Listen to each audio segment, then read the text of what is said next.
Hello everyone, this is Alan and it's 5:10 p.m. in Adelaide, South Australia, and I got the opportunity to go through a couple of chapters over the weekend. That's chapter 12 and chapter 13 from the book of Genesis, because these chapters actually mark the beginning of the Abrahamic adventures, right? And just a side note, actually I'm on the hills right now. I came here just to make a beautiful video and for a good background, and I'll show you how the view really looks like at the end of the video, right? And this is a sight to behold, and there is a kangaroo that I can see just across me, and I wasn't expecting that. Well, the more you know, right? All right, let's dive right into it. So the chapter 12 begins with the Lord asking Abraham to leave his father's house and to go out into the wilderness, to go out into the unknown. All right, now he leaves his father's house along with Sarai, his wife, and Lot, his brother's son, right? And with a few other people, I think. All right, so now the first thing that he confronts when he leaves his father's house is famine. And the second thing that he confronts is people trying to take away his wife, actually, the Pharaoh. So the princess of the Pharaoh had told Pharaoh that there is a beautiful lady and she's and that she can be taken away from the man that she is with. All right. So now Abraham strategizes with Sarai and asks Sarai to tell the Pharaoh that actually Abraham was her brother, because if Abraham had actually revealed that he was her husband, they would have killed him off. All right. So the Pharaoh took care of Abraham, since he was supposedly Sarai's brother, which isn't the case actually. And now, you know what, you'd think that, if the Lord God, the Alpha and the Omega, had asked Abraham to leave his father's house, where he was living pretty comfortably, and mind you, he asked Abraham to leave his house when he was 75 years old. Can you imagine that? 75 years old. All right, you think that, everything would go well for Abraham, but that wasn't the case at all, right? But you know what, since the Lord had asked Abraham to go out into the wilderness, there is that assurity that he's gonna look after him, and he did actually.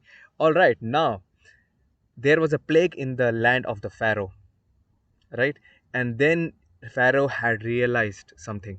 He had realized that probably Abraham is not Sarai's brother but her husband.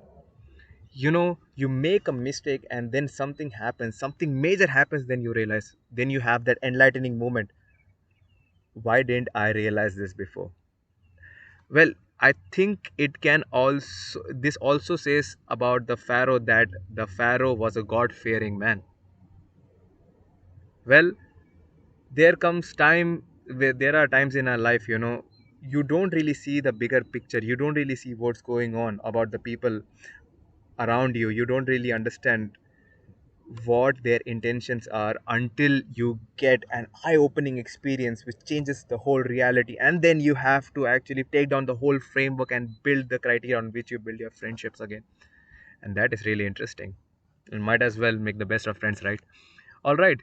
So in chapter 13, there is a bit of strife between Abraham and Lot, because they had like too much riches, right? The riches were plenty with both of them, and they couldn't live with each other.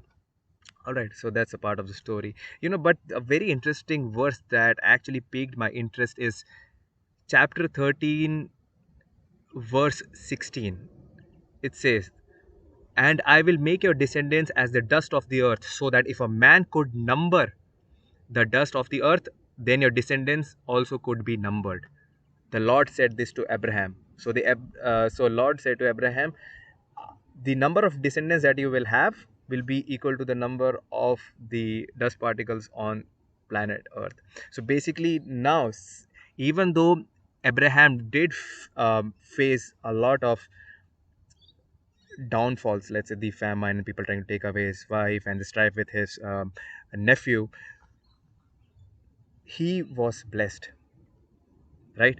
And I also noticed that till now he hasn't actually uh, held a grudge against the God, right, for taking him out of his father's tent and asking him to go out into the wilderness to confront the unknown where he doesn't know how it's gonna turn out.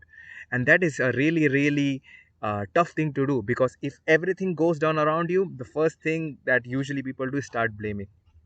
Well, we got a, and Abraham was a, this shows Abraham's character, that he had a very strong character to not shake his fist at the Lord God, and he trusted in the Lord's word that he'd take care of him. Also, this is basically what I'd say, what I actually experienced a bit of in Adelaide, right? Because when I first came to Adelaide in February 2020, I just got to go to uni for 5 weeks. Why is that? Because of COVID lockdown. So for the next year, I was in a stranger's land with not many friends. And that was fun actually. I learned a lot about me because I was taken out of my father's I left my father's house and I came into the stranger's land and I confronted the unknown. And boy, I tell you, it was worth it.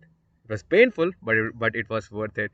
Well, and might as well do it, and that's how you grow as a person. And I look forward to the next video, and I wish you guys all the best. And as promised, I shall show you the view where I am right now. Well, here we are. I don't know if the laptop's camera can capture it, but yeah, this, this is it. This is it. All right, thanks guys, take care.